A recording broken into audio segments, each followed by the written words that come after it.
안녕하세요. 90년생 며느리입니다. 저는 직업이 공무원이에요. 대학 졸업하기 전부터 공무원 시험 준비만 거의 4년을 했고, 운 좋게 그 4년 안에 합격을 하게 되면서 지금은 국민을 위해 일하고 있는 열혈 공무원으로 살고 있습니다. 저희 남편은 저와 같은 직업을 가졌어요. 저처럼 공무원인 것이죠. 남편은 저보다 2년 늦게 합격을 한 바람에 아직도 신입티를 제대로 벗지 못한 새내기 공무원이지만 부부가 함께 같은 직업을 가지고 살아가고 있습니다. 이대로 쭉 일할 수 있을 때까지 열심히 일을 하다가 나이 들어서는 연금을 따박따박 받으면서 나름 안정적으로 살 수 있다는 생각에 사실 노후 걱정은 따로 없는 편이고요. 그런 점이 좋아서 남편이 공무원 시험 준비하는 중에도 끝까지 기다려줬고 결국 합격증을 받아냈을 때에도 그 누구보다 남편의 성과를 기뻐했었답니다.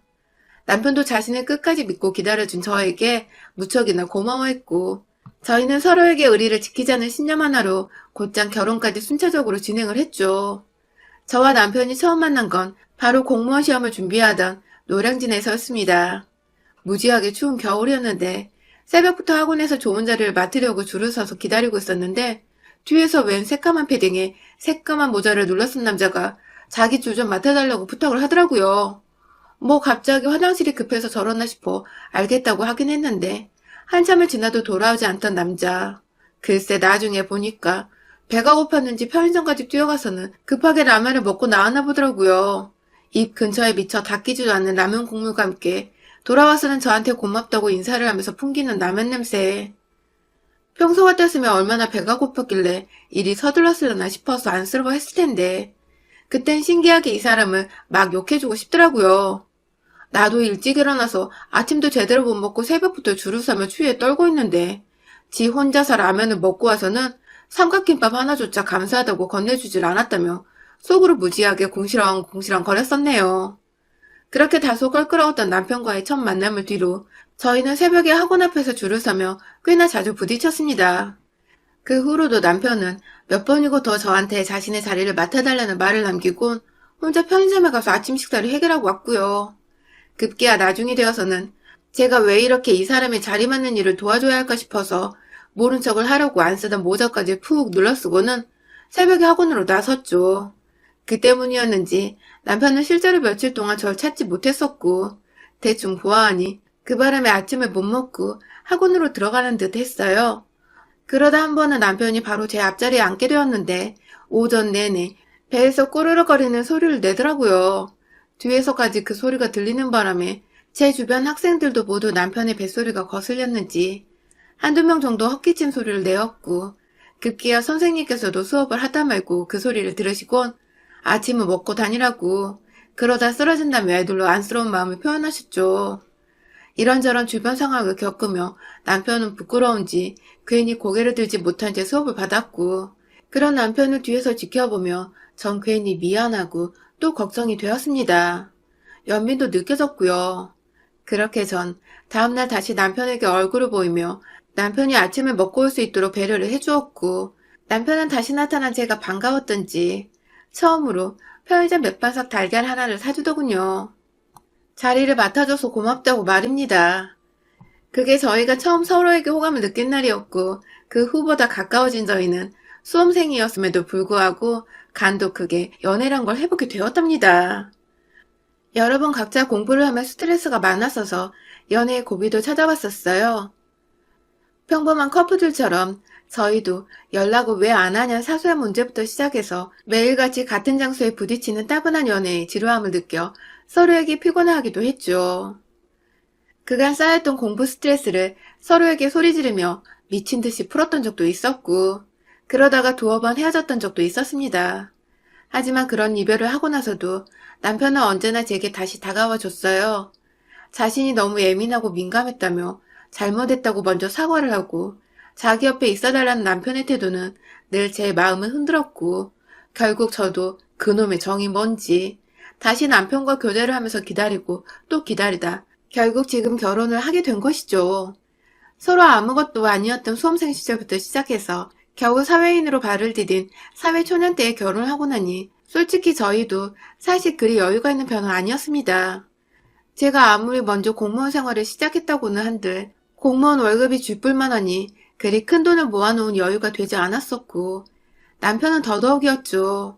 게다가 저희 둘 다 아직 학자금 대출을 미처 갚지도 못한 상황이었기 때문에 월급이 돌아와도 오히려 늘 마이너스였습니다. 때문에 결혼을 할 때에는 누가 누구에게 더 기대고 할 것 없이 딱 반반으로 준비를 했고요. 집이며 가전제품이나 살림살이, 그리고 식 올릴 때 필요한 비용까지도 모두 정확히 반반으로 나눴어요. 예물에 다른 사치인 것 같아서 진작부터 생략하기로 둘이서 결정을 했고, 부모님께 거의 도움을 받지 않기로 하고 시작한 결혼 준비였다 보니 대부분의 것들을 최소한으로 저렴하게 준비를 했습니다. 그런데 지금도 그때 생각을 하면 욕이 나오는데요. 결혼 준비를 하는 모양새가 저희 시어머니께는 무지하게 엉망으로 보였었던 것 같아요. 하나부터 열까지 모든 게 마음에 들지 않는다고 태클을 거시더라고요. 사실 남편과 연애를 할 때에는 서로가 시험 준비를 했었다 보니 주변 가족들을 만나고 인사드리는 여유를 제대로 갖출 수가 없었습니다. 그래서 연애하는 동안은 제가 시어머님을 단 한 번도 뵌 적이 없었어요.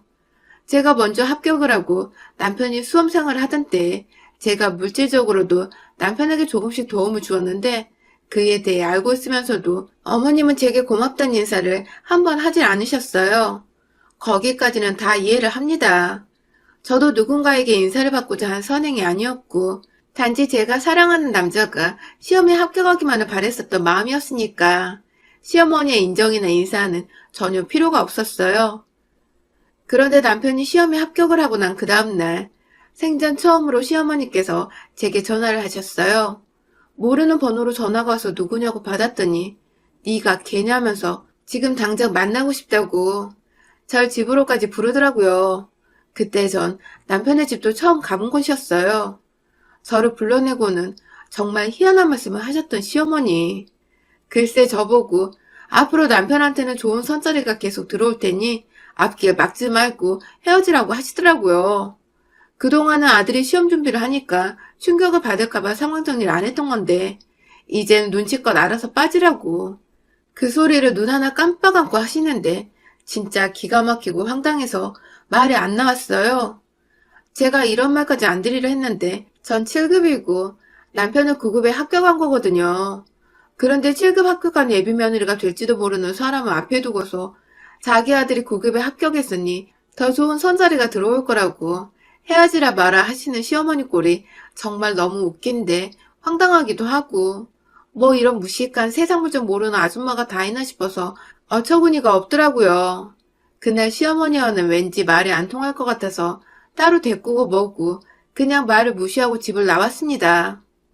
그날 밤새 내가 꿈꾸었던 공무원 부부는 이대로 끝내야 하는 걸까 싶어서 한참을 고민했고요. 천만다행이게도 남편이 중간에서 상황 정리를 잘 해주는 바람에 이런 남자면 믿고 결혼해도 되겠다 싶어서 그때부터 결혼 준비를 하게 되었죠. 남편이 그날 저에게서 자기 엄마가 하신 말씀을 전해 듣고는 집에서 아주 난리를 쳤다고 하더라고요. 세상에 7급 합격한 여자한테 9급 아들 자랑한다고 그런 뻘소리를 하면 어떡하냐고. 7급이랑 9급이랑 뭐가 더 높은 건 줄 알기나 하냐며 시어머니의 무시감을 목이 쉬어라 소리를 지르며 따져댔고, 그 바람에 시어머니는 뒤늦게야 제가 더 높은 직급이라는 걸 알고는 깨갱 하시면서 저희 두 사람의 결혼을 받아들이기로 하셨습니다. 하지만 뭔가 찝찝했었는데 제 기분이 결혼 준비를 하며 현실이 되었죠. 어머님은 본인도 여유가 없어서 돈 한 푼 보태주지도 않았으면서 제 결혼에 모든 게 다 불만이더군요. 처음에는 저렴한 예식장을 잡아서 자기 손님들을 창피해 어찌 초대하냐면서 기껏 힘들게 예약해놓은 식장을 가지고 불만을 토로하셨고, 저희가 함께 구하려던 전셋집의 신혼집까지도 동네가 너무 후진 게 아니냐며 마음 상할 말들을 쉽게도 내뱉어 내셨어요. 저희는 저희의 예산에 맞게 수준에 맞는 집을 구한 것 뿐이었는데도 말이죠. 그뿐만이 아니었어요. 예단 해물을 삭제한 거 가지고 어른들과 상의도 없이 그런 걸 마음대로 정하면 어떡하냐고. 일하는 와중에 전화를 하셔서는 한참 제게 욕을 퍼부으셨어요. 자기 아들도 똑같이 공무원이고 저와 같은 시간에 일을 하고 있는 걸 다 아시면서도 아들한테 말을 하라고 하니 아들은 일하느라 바빠서 전화하면 안 된다고 하셔놓고 며느리 될 저한테는 뭐가 그리 쉽고 만만하셨는지 오랫동안 수화기를 붙잡고 제게 따져댔어요. 그러고 난 후 전 도저히 남편한테 말을 전할 기운조차 남아있질 않아서 그날 퇴근을 하고 나서 남편과 함께 드레스를 보러 가기로 한 약속도 펑크를 냈고 뒤늦게야 저한테 무슨 일이 있었는지를 눈치챈 남편이 또다시 집에서 난리를 피우며 시어머니께 대든 바람에 시어머니는 또다시 일시적으로 깨갱하시며 결혼하는 순간까지 일물 에덴에 대해서는 일절 한마디도 하지 않으셨습니다. 뭔가 남편이 중간에서 상황 정리를 잘 해줘서 해결이 매번 되기는 했지만 극단적으로 어머님의 입을 잠깐 막아뒀다가 다시 언제든 열릴 수 있다는 위험과 걱정을 늘 감수해야만 했죠. 결혼을 하고 나서도 어머님은 늘 한결같았어요. 또다시 제가 남편에게 일러바쳐서 아들한테 해코지를 된통 당할까봐 저한테 대놓고 뭐라고 잔소리를 하거나 괴롭히는 말을 꺼내진 않으셨지만 늘 제 기분을 살살 긁으면서 절 자극하고 제 자존심을 망가뜨리려 하셨어요. 비록 급수는 제가 더 높지만 자기 아들의 인물이 더 반반하고 자기 아들의 인품이 더 좋아서 언제든지 이 아이는 좋은 사람을 만날 수 있었다면서 절 며느리로 삼은 것이 후회가 된다는 소리를 꼭 주변에 자기 친구분들께 늘어놓더라고요. 친구분들뿐만 아니라 시댁 친인척이 모여있을 때에도 꼭 그런 소리를 남편이 없을 때 꺼내곤 했어요. 그러면 전 거기다 무슨 반박을 해야 할지 모르겠어서 늘 듣고만 있었고 친척들은 제 눈치를 살살 보며 저만큼이나 분위기를 민망해했고 뒤늦게 온 남편은 그 소리를 듣지 못했으니 딱히 화낼 것도 없었고요. 그러다 결국 어머님은 그 소원을 이뤄내셨습니다. 얼마 전에 있었던 일인데요. 어머님께서 김장을 해야 한다며 저를 한 달 전부터 그렇게 오라오라 하셨어요. 요즘 코로나로 너무 일이 바쁘고 해서 도통 시간이 안 났을 뿐만 아니라 시국이 이러하니 김장을 하러 모이는 것 자체가 저한테는 솔직히 너무 큰 부담이었는데 무슨 일이 있어도 올해 김장을 해야 한다고 끝내 남편에게까지 저를 집에 보내라고 미친 듯 닥달을 하셔서는 제가 어쩔 수 없이 먼저 남편에게 괜찮다고 하고는 함께 시댁에 찾아가기로 했죠.